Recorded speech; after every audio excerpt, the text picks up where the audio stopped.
Templos envoltos em névoa ao amanhecer, ruas de paralelepípedos rangendo sob passos lentos, kimonos deslizando pelas sombras como se o próprio tempo tivesse decidido desacelerar. Sinos que não anunciam nada urgente. Madeira antiga que não busca impressionar, apenas perdurar. Kyoto não entra com barulho. Ela se impõe com silêncio.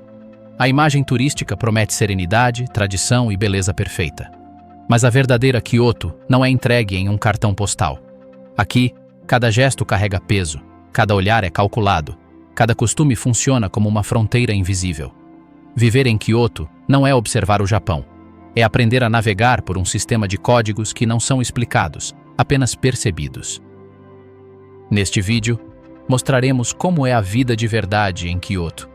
O ritmo diário que não aparece no Instagram, mulheres japonesas muito distantes do estereótipo, a atração silenciosa por estrangeiros, latino-americanos e europeus, que perturba a harmonia sem um som, desejo contido, olhares que permanecem inconclusivos, gastronomia entendida como ritual e tradição como forma de controle. Também falaremos sobre crenças, recantos obscuros e histórias raramente contadas. Quem pensa que Kyoto é só beleza não está preparado para o que se esconde por trás dessa fachada. Obedecer. Chegar a Kyoto é diferente de chegar a qualquer outra cidade japonesa. O primeiro impacto não é visual, é sensorial. O ruído diminui, o ritmo desacelera. Até o ar parece se mover com mais cautela. Para o forasteiro, acostumado à velocidade de Tóquio ou ao caos organizado de Osaka, Kyoto parece um lugar onde o tempo parou de obedecer ao calendário moderno. A própria viagem transmite essa mensagem. O Shinkansen para com precisão cirúrgica, mas ao desembarcar, tudo desacelera. Não há telas gigantes gritando ofertas, nem multidões empurrando. Há ordem sim, mas não a ordem tecnológica de outras cidades. É uma ordem social, quase cerimonial. As pessoas andam eretas, falam baixo, evitam contato desnecessário. Não é frieza, é contenção. A comparação com Tóquio é inevitável e brutal. Tóquio é impulso, exibição, energia constante. Kyoto é observação. Tóquio te absorve, Kyoto te examina. Na capital, o estrangeiro se mistura a milhões. Em Kyoto, ele se destaca. Não por causa da aparência, mas por causa do comportamento. Cada gesto inadequado é notado. Cada risada alta demais ecoa mais do que o esperado. Desde o primeiro dia surge uma sensação difícil de descrever. A sensação de ser observado sem ser confrontado. Ninguém aponta para você, ninguém o corrige. Mas os olhares estão lá, breves, precisos, avaliativos. Eles não julgam abertamente, mas registram. Kyoto não reage. Ela observa. É aí que começam as regras invisíveis. Ninguém lhe diz como se sentar em certos espaços, quando falar e quando ficar em silêncio. Como se comportar diante de um templo que não é uma atração turística, mas um lugar vivo. Você aprende por engano, através do desconforto, através de silêncios prolongados. Em Kyoto, o silêncio não é vazio. É uma mensagem. Caminhar por bairros como Gion ou Higashiyama ao amanhecer reforça essa sensação. Ruas estreitas, casas de madeira, persianas que se abrem discretamente. Aqui, a vida não está em exibição. Ela é protegida. O estrangeiro em busca de exotismo rápido se frustra. Aquele que observa pacientemente começa a entender que Kyoto não se trata de agradar. O transporte público é pontual, mas austero. Ninguém come, ninguém fala ao telefone. O espaço compartilhado é sagrado. Quebrar essa harmonia não gera confronto, mas cria distância. Kyoto não pune, exclui sutilmente. O primeiro contato com os moradores locais confirma essa lógica. Tratamento correto, educado e ponderado. Sorrisos formais que não prometem proximidade. O erro comum é confundir cordialidade com abertura. Em Kyoto, cordialidade é uma forma de contenção, não um convite. Essa dinâmica se torna mais evidente em mercados, pequenos cafés e lojas familiares. Há lugares onde os estrangeiros são bem-vindos e outros onde simplesmente não se encaixam. Não por xenofobia explícita, mas pelo ritmo da cidade. Kyoto protege seu equilíbrio como um organismo vivo. Até mesmo o espaço físico contribui para essa sensação de constante avaliação. Templos que exigem silêncio, jardins que convidam a caminhadas lentas, escadarias que não permitem pressa.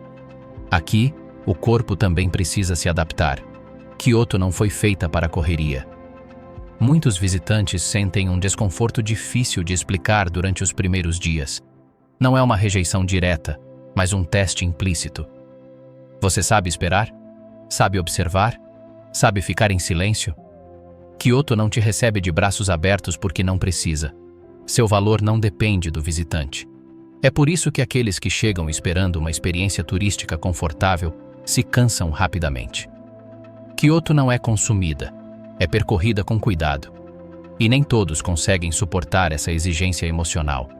Aqui, a beleza não é um presente, é uma responsabilidade. Desde o primeiro momento, fica claro que Kyoto não busca agradar, busca preservar. Avalia aqueles que entram e decide sem dizer até onde podem ir. Compreender isso é a primeira chave. Ignorar isso é permanecer para sempre na superfície. Assim começa a verdadeira experiência em Kyoto. Não como uma viagem, mas como um teste silencioso. Mulheres de Kyoto. Beleza contida e desejo disciplinado. Falar sobre as mulheres de Kyoto exige, antes de mais nada, dissipar um equívoco comum. Elas não se encaixam na imagem estereotipada que muitos estrangeiros têm do Japão.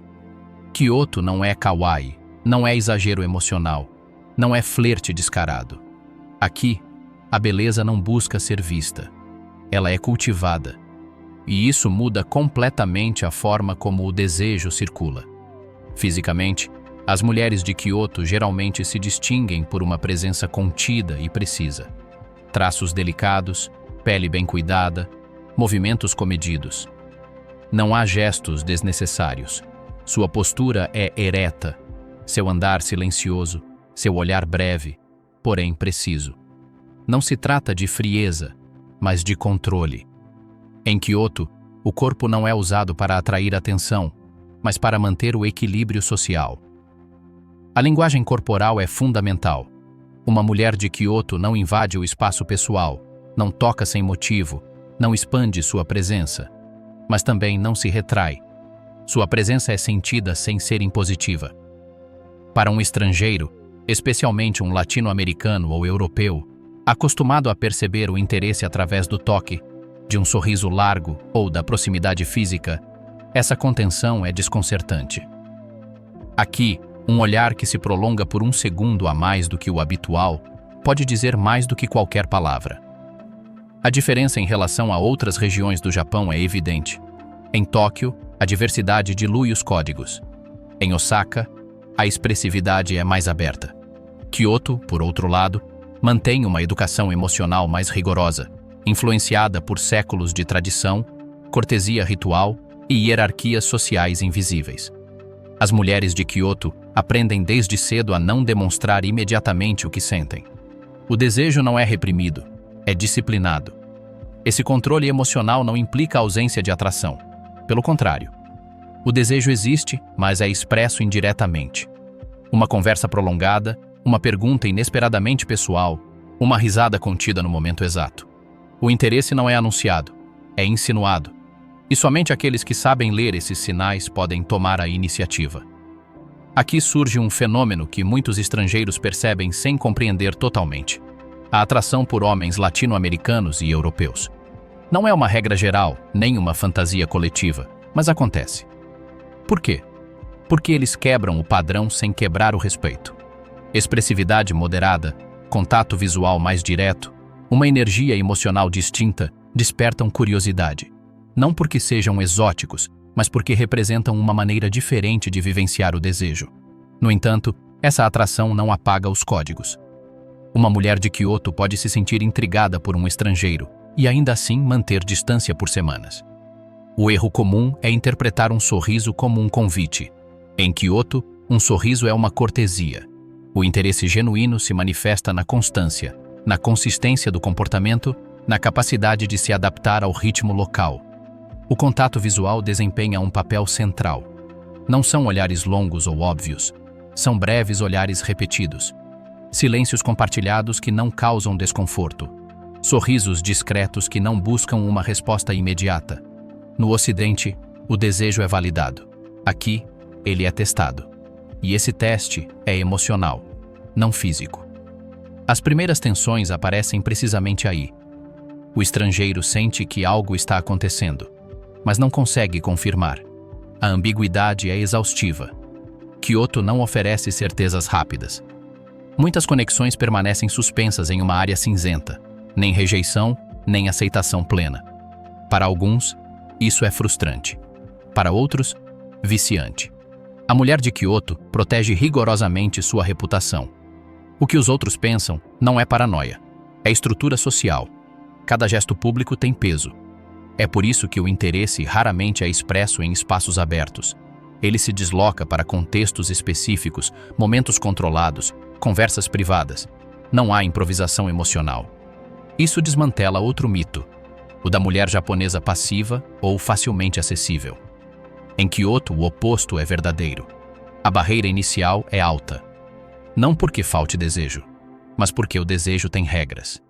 E essas regras são inegociáveis. Qualquer pessoa que tente forçar proximidade, acelerar processos ou ler códigos ocidentais onde não existem, fica de fora do jogo sem um confronto direto. Kyoto não rejeita, ela se fecha. A distância aumenta, a comunicação esfria, o silêncio persiste. Viver entre templos, rotina, pressão social e perfeição. Viver em Kyoto não é como habitar um cartão postal. Trata-se de manter uma tensão constante entre o que se espera de você e quem você realmente é. A beleza deslumbrante do visitante funciona como uma estrutura rígida e inquebrável para o residente.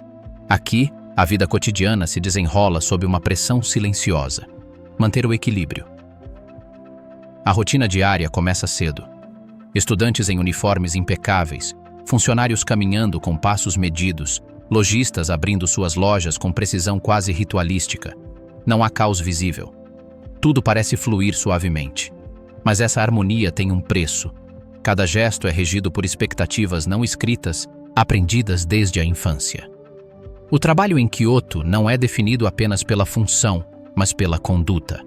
Não basta simplesmente concluir tarefas. É preciso fazê-las corretamente, com a atitude certa, sem se destacar ou parecer deslocado. A excelência é obrigatória, mas discreta. Destacar-se demais pode ser tão problemático quanto falhar. O ideal não é brilhar, mas sim se integrar. A tradição pesa muito no cotidiano de maneiras que os visitantes raramente percebem. Não se trata apenas da presença de templos ou festivais ancestrais, mas de uma forma de pensar herdada. Espera-se respeito pela hierarquia, autocontrole emocional e atenção constante a como as ações individuais afetam o grupo.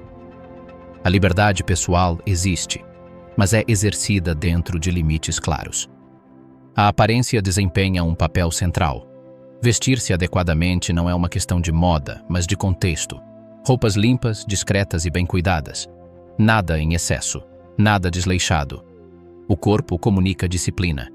Mesmo em ambientes informais, existe uma estética de decoro. Parecer fora de lugar gera desconforto imediato, mesmo que ninguém aponte isso.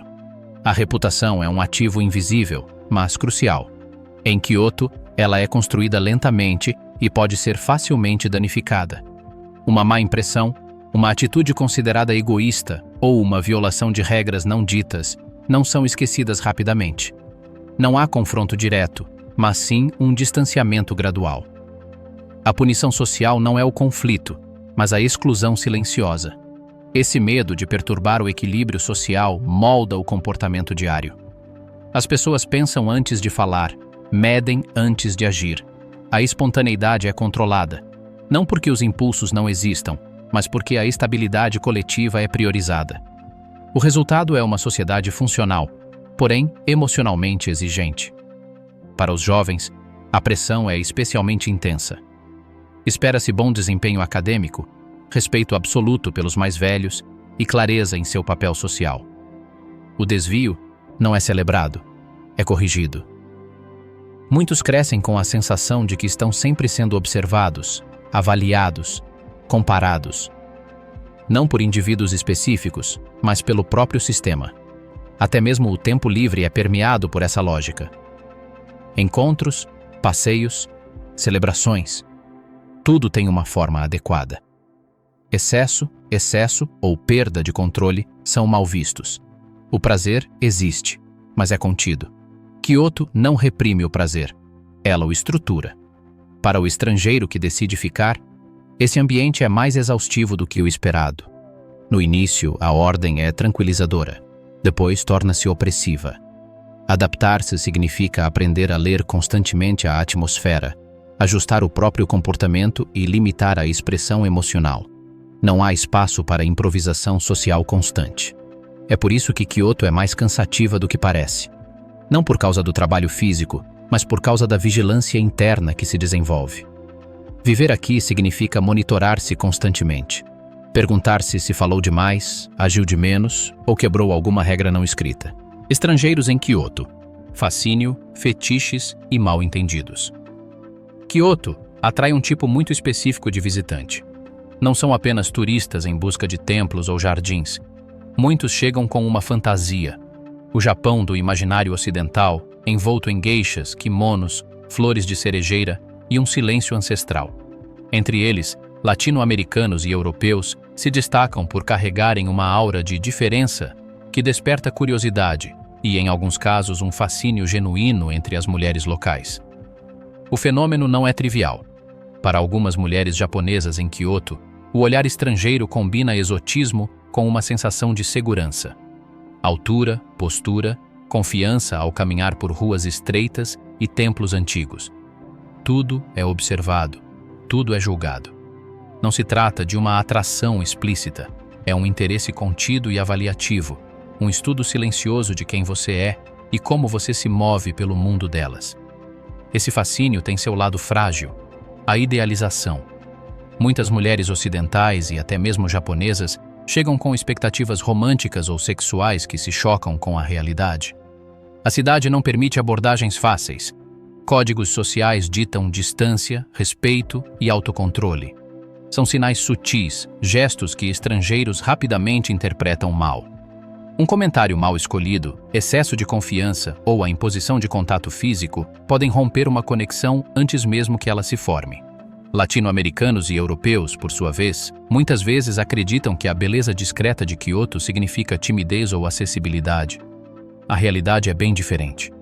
O autocontrole japonês não é rejeição, nem submissão, nem convite. É disciplina social que protege a reputação, a imagem e a autonomia.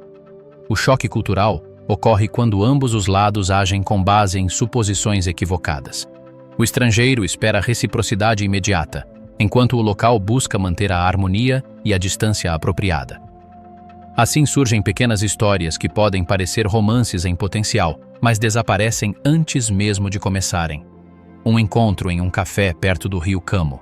Risos, sorrisos, trocas de palavras em inglês ou japonês, olhares que se prolongam por alguns segundos a mais do que o habitual.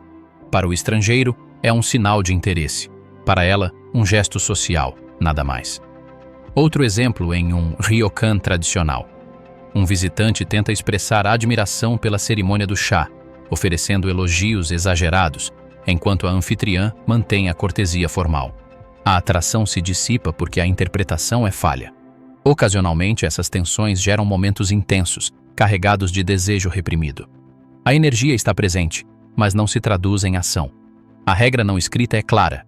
O que acontece em Kyoto é medido com paciência, observação e respeito. A sedução aqui não é agressiva nem imediata. É silenciosa, lenta, como a luz que incide sobre um templo antigo. Alguns estrangeiros aprendem rapidamente a observar, a ouvir, a se adaptar ao ritmo, a aceitar que o interesse nem sempre é expresso por meio de sinais claros. Outros ficam frustrados, interpretam mal e saem se sentindo rejeitados. Mas mesmo esses episódios ensinam algo essencial sobre Kyoto. Aqui, não se trata de obter, mas de compreender. A cidade age como um filtro emocional, revelando quem respeita seus códigos e quem ignora a complexidade por trás da beleza. O fascínio entre moradores locais e estrangeiros não se limita à atração física. A experiência também se baseia na admiração pelo conhecimento cultural, na curiosidade genuína, na disposição para se adaptar aos rituais, aos bons modos à mesa e à serenidade da vida cotidiana. Turistas que chegam com apenas desejos superficiais raramente prosperam. As mulheres de Kyoto percebem isso imediatamente. Em última análise, a presença de latino-americanos e europeus é um catalisador tanto para a atenção quanto para o aprendizado. Para eles, a experiência ensina paciência, respeito e a diferença entre fascínio e reciprocidade. Para as mulheres locais, confirma suas capacidades de observação e autocontrole. Elas podem decidir a quem se aproximar, o quanto compartilhar e quando manter distância. Noite em Kyoto. Álcool, máscaras e meias-verdades. Quando o sol se põe sobre Kyoto, a cidade parece se transformar. Os templos e jardins que exigem um silêncio respeitoso durante o dia tornam-se sombras que acompanham ruas estreitas e vielas escondidas. É o momento em que a vida real, aquela que nunca aparece em cartões postais ou guias turísticos, começa a emergir. Fachadas de madeira, lanternas acesas e postes de luz refletidos nas pedras molhadas criam uma cena que mistura romance, mistério e uma sensação de vigilância constante, como se a própria cidade estivesse observando cada movimento. Nessa atmosfera, os izakayas e bares escondidos, aqueles lugares que os turistas raramente encontram, ganham destaque. Aqui, os moradores baixam a guarda.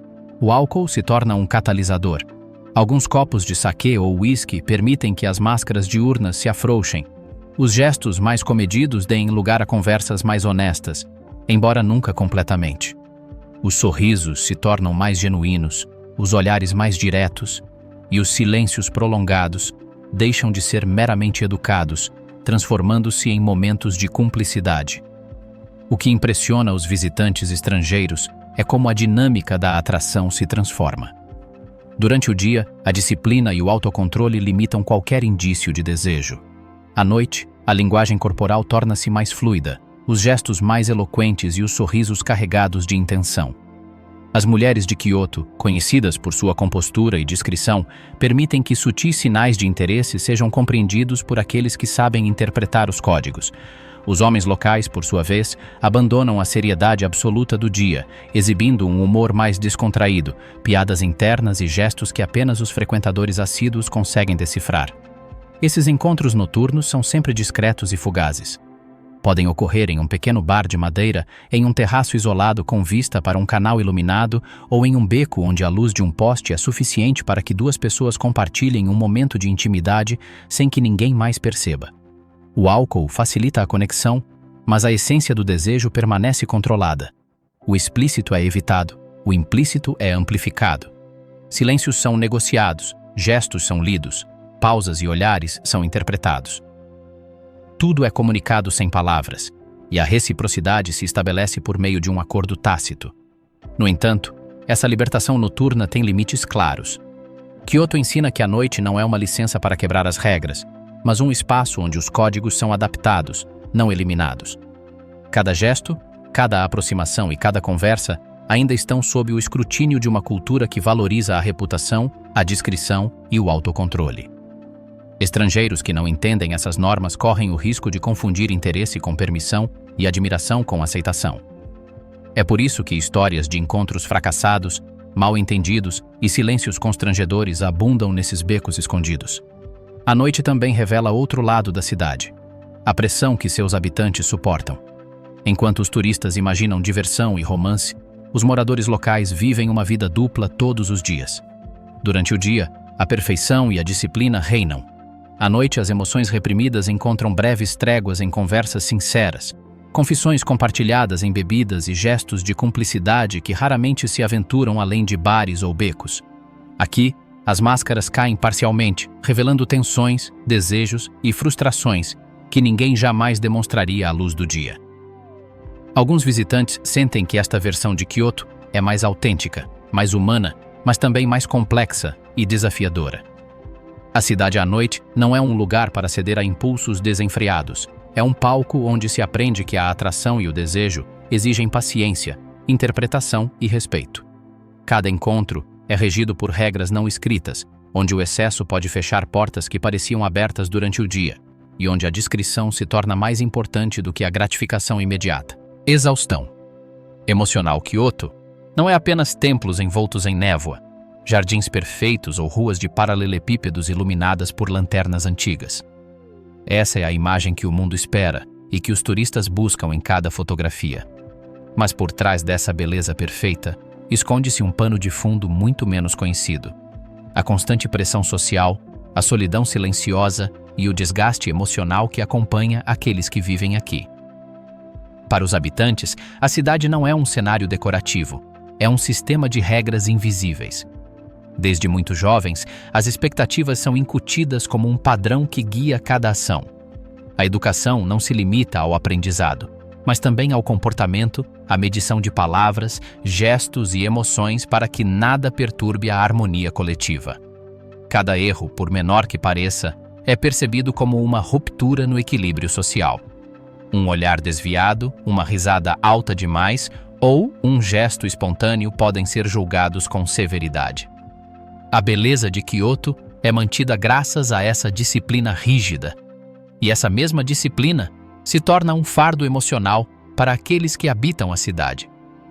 A solidão é uma constante, mesmo em meio à multidão. As mulheres aprendem a controlar suas emoções desde muito jovens. Risos contidos, desejos reprimidos, sorrisos que nem sempre refletem o que sentem. Os homens, por sua vez, são treinados para serem corteses, ponderados e eficientes, evitando qualquer indício de vulnerabilidade. Essa contenção emocional produz um vazio silencioso. Os estrangeiros que chegam, buscando a imagem romântica de Kyoto, muitas vezes percebem essa distância e a interpretam como mistério ou sofisticação, mas por trás dela se esconde uma vida de restrição e extremo autocontrole. As expectativas são quase impossíveis. Família, reputação, trabalho, aparência e educação formam um tecido que não permite espaço para erros. Cada indivíduo é constantemente avaliado, e a pressão para não decepcionar ou perturbar a harmonia gera ansiedade e exaustão psicológica. Os habitantes aprendem a sorrir, a cumprir suas obrigações e a manter a perfeição exterior, mesmo que por dentro se sintam cansados ou frustrados. Muitos jovens confessam, em segredo, que Kyoto pode parecer uma prisão invisível, o lugar mais bonito do mundo, onde a liberdade emocional é limitada. A solidão também se manifesta em suas vidas privadas.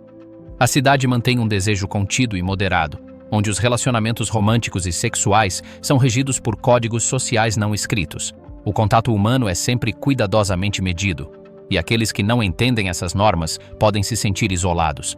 Emoções intensas são relegadas a espaços privados, e a necessidade de proteger a própria reputação se sobrepõe a qualquer impulso de expressividade. Isso leva homens e mulheres a experimentarem desejo reprimido, frustração e conexões passageiras que raramente duram.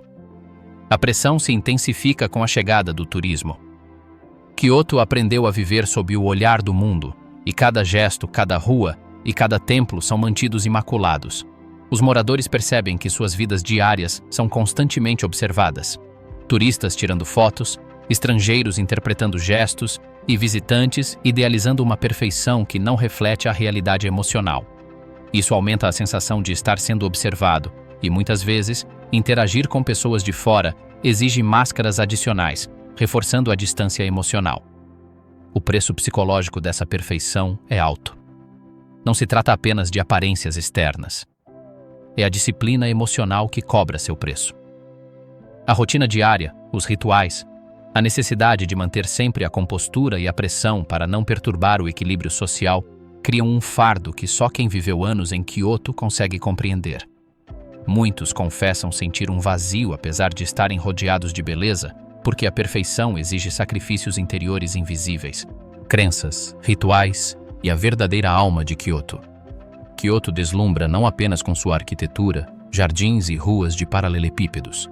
O que realmente define a cidade é sua alma, moldada por séculos de crenças e rituais que influenciam todos os aspectos da vida cotidiana. O shintoísmo e o budismo não são apenas doutrinas, são estruturas invisíveis que guiam o comportamento, regulam o desejo e ditam o que é considerado honroso ou vergonhoso.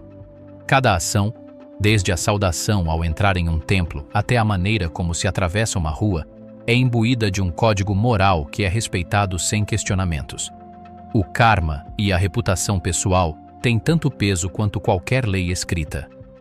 Cada decisão, de um gesto de afeto a um relacionamento romântico, é medida pela consciência de que a honra não pode ser recuperada uma vez quebrada. Esse fardo cultural influencia diretamente os relacionamentos humanos. O amor e o desejo não são demonstrados abertamente. São contidos, negociados em silêncio e expressos apenas quando o respeito e a confiança o permitem. É por isso que os estrangeiros que chegam em busca do exotismo de Kyoto muitas vezes descobrem que o magnetismo da cidade não se revela. Exige compreensão, paciência e sensibilidade. Os rituais diários, visíveis e invisíveis, mantêm o equilíbrio da cidade, mas também separam aqueles que pertencem àqueles que apenas a visitam. Cada cerimônia, cada oração diante de um altar, cada gesto precisamente repetido é um lembrete de que Kyoto transforma ou expulsa. Aqueles que compreendem seus códigos podem encontrar beleza, calma e uma conexão profunda.